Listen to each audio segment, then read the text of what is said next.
I know I'm late to the party on this review, but I'm late to the party on every review. This game has been out for well over a year and I still haven't reviewed it, but I started to play it again and I realized how much fun this game is, so I just had to make a review for Gears 4. In a gaming industry that has turned into a complex ocean of microtransactions, lengthy tutorials, and difficult controls, it's refreshing to see a game like Gears of War hold up throughout the years. Yes, Gears of War is guilty of microtransactions, but it doesn't actually help you win in any shape or form, it just helps you buy certain costumes and stuff, so I wouldn't say it ruins Gears of War at all.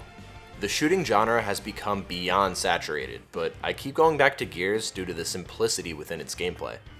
There are no loadouts you're required to mix and match with, you just pick between 3 machine guns which are all pretty balanced, and then there are a handful of weapons throughout all of the maps. What's so great about Gears is that you don't have to memorize any maps to succeed.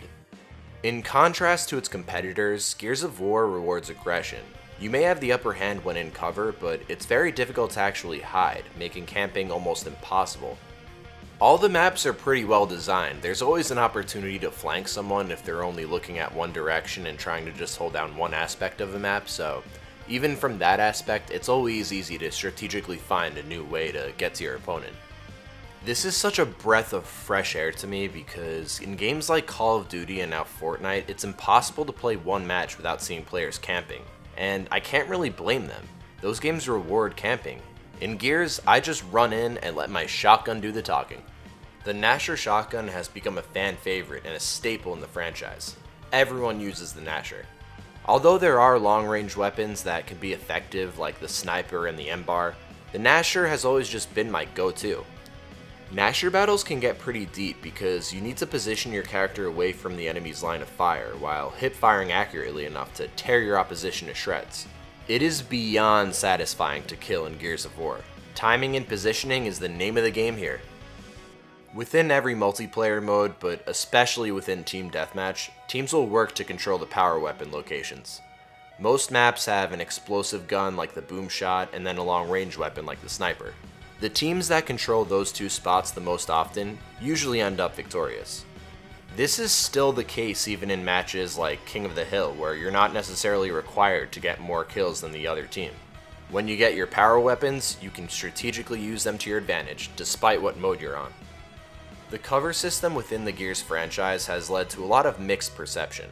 I believe it has enhanced the gameplay tremendously because it allows you to choose when to be aggressive and when to hold back and recover your health. Others dislike the fact that rolling and swapping into cover are both mapped to the same button, but I've never felt that that was really an issue for me when deciphering between the two. To each his own, I guess. If you're new to the series and you want to train for Xbox Live and Gears, you can play campaign, although the campaign in Gears 4 kinda sucks. Another option for you is to try out Horde mode, where you take down hordes of enemies and upgrade your base in a tower defense RPG style mode. The AI in Gears of War has never been great, so the optimal Gears of War experience is Xbox Live multiplayer. Another thing that I thought was pretty cool is that Gears 4 supports local split screen. This is actually very rare for a AAA game released by modern Microsoft. I guess Microsoft's mentality was that they could convince more people to buy copies by not allowing local multiplayer and allowing it only through Xbox Live. I think that was a greedy outlook, and I'm glad that Gears 4 did not follow suit. Throughout the good and the bad, the shooting genre has evolved a lot in the past decade, and Gears of War has accompanied this evolution. Gears of War is my favorite all-time shooter, strictly due to the gameplay. It's mindless shooting at its finest, the controls are beyond responsive, and every time you murder something, it's an adrenaline rush. Gears of War is a testosterone-filled game filled with roided-up characters, blood, and a lot of grunting. This is a big boy game. Gears of War is for those who just want to enjoy themselves with some mindless killing after a long day of work. As always, thanks for watching, boys and girls, and let me know your favorite Gears of War game and why. Are you happy with where the series is going, or do you hate everything?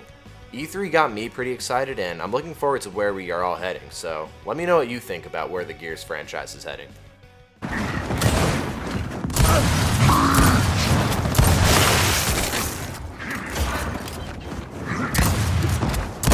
One thing I like, it's senseless violence.